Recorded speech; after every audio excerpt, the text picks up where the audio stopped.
So today we're talking about successful communication in an international and intercultural setting. So the effects of globalization is internationalization and interculturalization. So how could one be an effective communicator in an international intercultural setting? So one is you need to be globally aware. So the second is cultural sensitivity. So when we talk about cultural sensitivity, we also talk about the respect towards one culture, no? And thinking thinking of what's the consequences before you before do your you do your action. And third one is cultural intelligence and competence. So you need to have enough knowledge, no, to a culture in order to um in order to know what's up with their culture. So and for the fourth one is respect for the culture and the belief of others. So that's the for the root word from the root word respect, no. None of not All of us, everyone do not share the same belief, no. Every one of us have different beliefs. So in order to keep peace, so you need to respect each other, because um, tayo may iba-ibang paniniwala and kultura. So fifth is openness and positive attitude towards others. So be good to others, be good to other people, because um, uh, despite having different skin color, culture, tradition, belief, and so on. So for the ethnocentrism, it is a habitual disposition to judge foreign peoples or group by the standards and practices of one's own culture or ethnic group. So these are the possible effects of ethnocentrism or intercultural and global communication. So bias.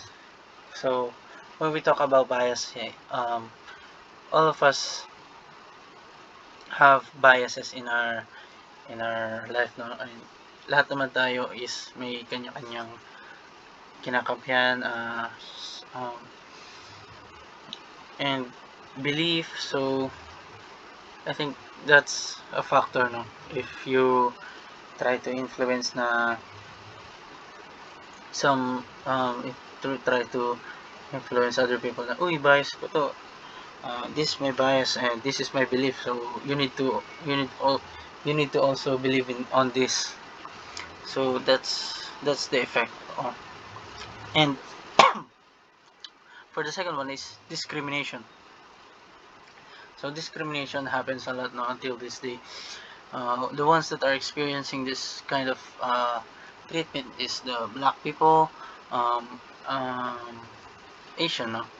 Since actually, no, all of us experience this kind of treatment, no?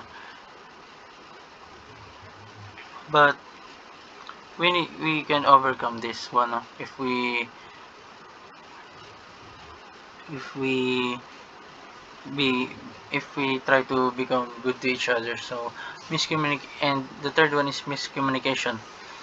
Miscommunication leads to misunderstanding, and all of us some of us has different languages, have has different mother tongue, no? So I guess that's one of the factor that's causing miscommunication.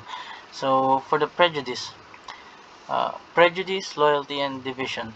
So division, it happens when some people on one culture has different belief, no, has different belief on their own culture from the one that they grown up with, for the one culture that they grown up with. And they tend to divide to the other to their to their they tend to divide na sa iba nilang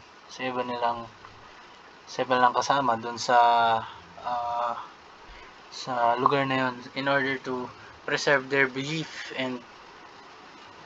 uh, pro- to preserve their belief, and para ma mapatunayan nila yung gusto nilang paniwalaan, no? So for cultural relativism naman, it is a belief that all culture is of equal value and should be treated with respect and fairness rather than being treated with criticism and negative judgment. So um uh, despite of your culture, tradition, the skin color, your your um your the type of hair that you have, you need to respect each other's culture and belief, no, in order to keep the peace in our place, no. And so for cultural appropriation, so it is the inappropriate adoption and the lack of acknowledgement of one's culture for the sake of one's personal interest.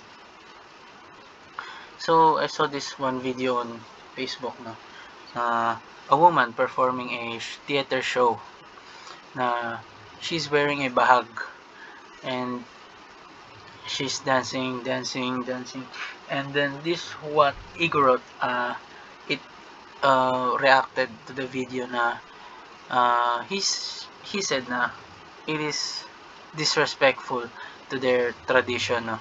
Because only a man is allowed to wear bahag uh, in their in their tradition, no?